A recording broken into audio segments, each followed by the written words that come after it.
अक्षय कुमार के साथ वो कौन सी फिल्म थी जिसके बाद कतरीना कैफ ने बॉलीवुड छोड़ने का फैसला किया। बॉलीवुड में केट के नाम से मशहूर अदाकारा कतरीना कैफ के बारे में ये कौन सोच सकता है कि माजी में उन्होंने भी एक आम से अदाकार की तरह मुश्किलात का सामना किया। 2003 में फिल्म बूम से अपने कैरियर का आगाज करने वाली कतरीना कैफ को शुरुआत में नाकदीन का सामना करना पड़ा, जिन्होंने कभी उनके अंदाजे बयान को तनकीद का निशाना बनाया तो कभी उनकी अदाकारी पर सवालात उठा दिए थे। ताहम 2007 में फिल्म नमस्ते लंदन रिलीज हुई, जिसकी अक्सबंदी मुकम्मल होने के बाद कतरीना कैफ ने बॉलीवुड को खैरबाद कहने का फैसला कर लिया था। माजी में भारतीय शो काफी विद करण में कतरीना कैफ ने इंकशाफ किया कि उनकी ऐसा करने की वजह लोगों की जानिब से की जाने वाली बातें थी।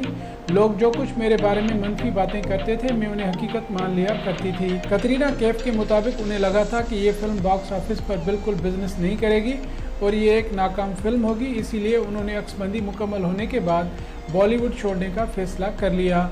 अदाकारा ने बताया कि न सिर्फ बॉलीवुड बल्कि उन्होंने मुंबई छोड़ने का भी फैसला कर लिया था।